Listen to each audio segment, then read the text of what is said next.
I know I said I'd already have the Gilgamesh video out before the tier list update came out or on the same day, but them's the breaks. I needed my sleep. I streamed a lot this weekend, like a lot. So yeah, I've been out of it. We are talking about Gilcaster today. I know Nightingale just got buffed, and I want to talk about that probably tomorrow. And I saw some stuff, or I saw Draco's stuff, and I do not trust Atlas right now. Things don't make sense, and I'm going to wait before I stick my foot in my mouth, because I didn't actually play it in game yet. So, Gilcaster, you got the dirty, nasty buff that any art servant would eat up if they're AoE. This is the best Gilgamesh. This is the best. When he's rocking this shirt, it's how you see Gilgamesh in Carnival Phantasm, and that is best Gilgamesh. When he does not give a fuck and is not pissed off. That is best Gilgamesh. Base attack, low. 8.4, low. This, even for a caster, this is like really low. HP, somewhat higher, but like not much better. Low base stats.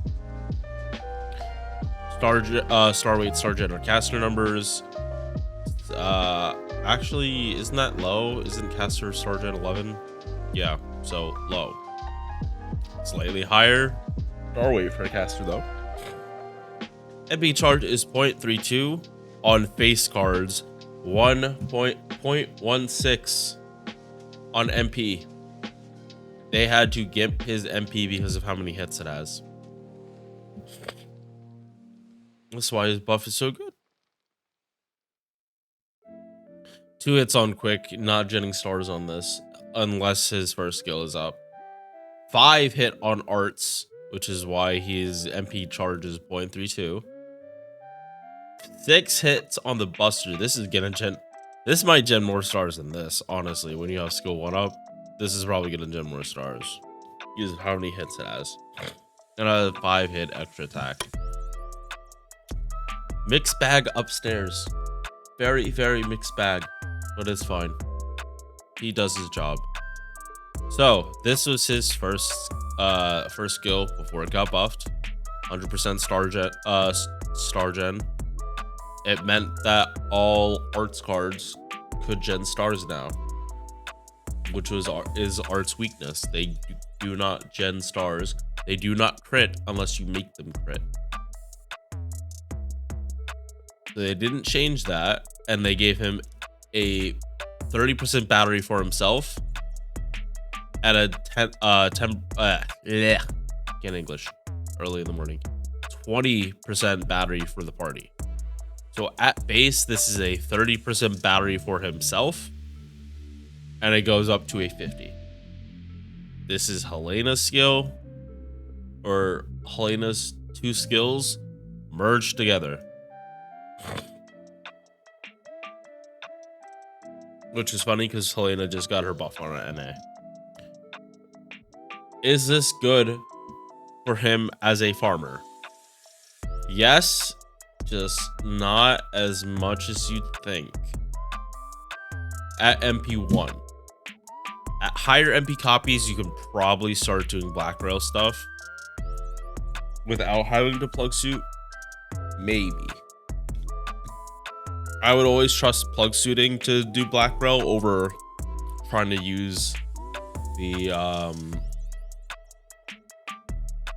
fragments, just because Oberon, if you do black rail, like Oberon just makes everything better, and you're not gonna say no to 70% battery.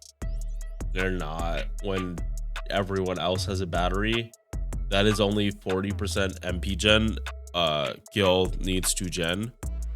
It just depends on when you're popping buffs.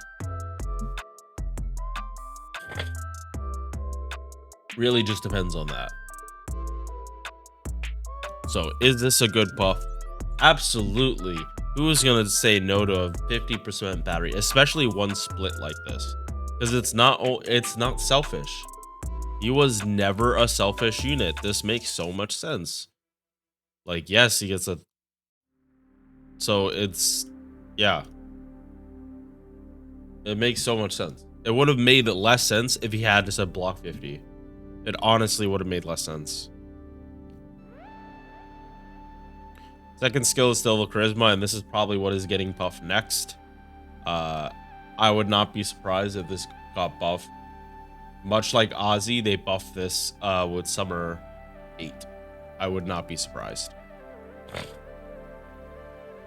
Third skill, 30% arts, 30% debuff success rate. The debuff success rate is, I think, underrated for what he's known for. I actually forget he has this part sometimes.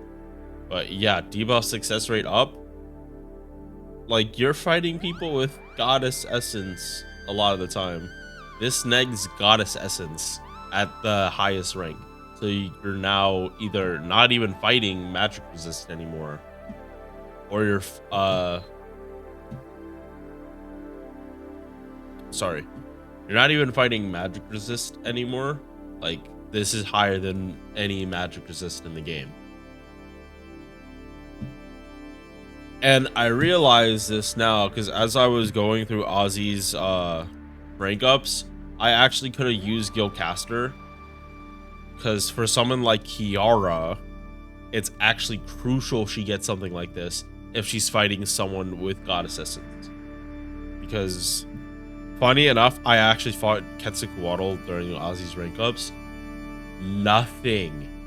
No debuff landed on Ketz. Not the debuff down, debuff res down, not the arts res down, not the defense down. None of it could stick because of how high that debuff success debuff resist is. This being applied first would have let Kiara have a much bigger shot of landing them. So this is great skill, and this is extremely underrated because it usually, most of the time, it doesn't really matter, but you appreciate always landing your debuffs if they are a debuff heavy unit. Both Kiaras could greatly appreciate Gil. Like, and yeah, that's the other thing.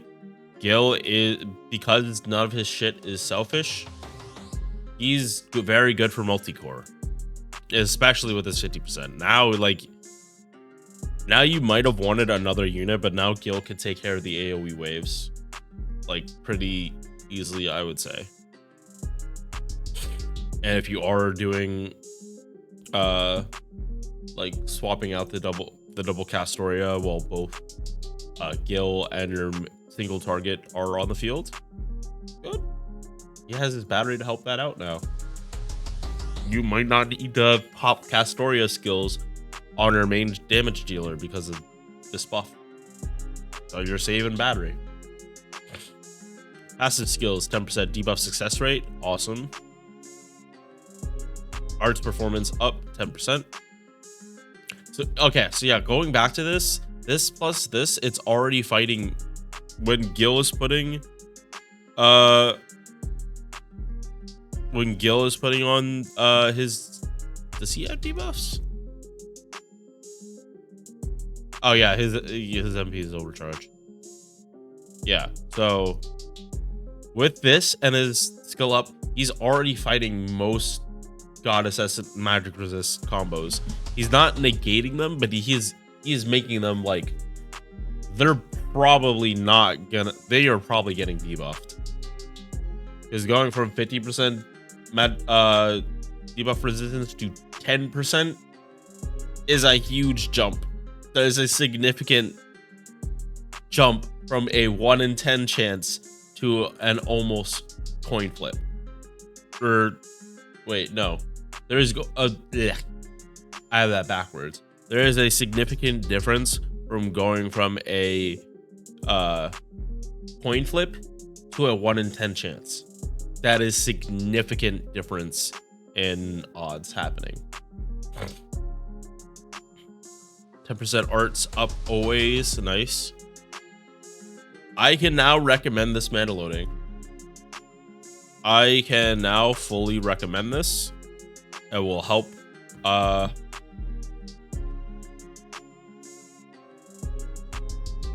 do I phrase this? With looping, it gives you more options for what CEs to use. You're probably not going for an extra attack on with Gilcaster. This might come up, but not as much as you think. MP has been buffed a while ago. 10 hit AoE arts, damage to all enemies. Increases party's defense by 20% for 3 turns, makes everyone tankier. Increases party's crit damage by 30% for 3 turns. Nice.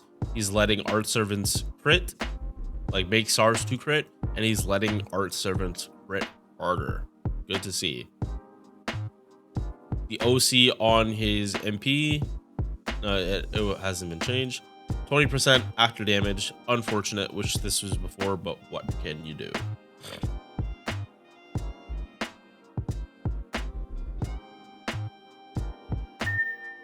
On CE, MP increases party's MP damage by 20% while he's on the field. That makes sense.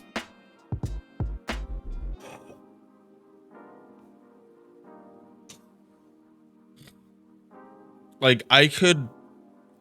Okay, so honestly, like, this Pawn CE, if you want him just for, like, esports, isn't terrible. Or not, maybe not esports, but, like, it's not terrible if he's just coming in with his CE, because then he's providing almost every buff type. Arts, attack, MP damage, all multiply well together, even if they're at lower values. It's still appreciated. It is still appreciated.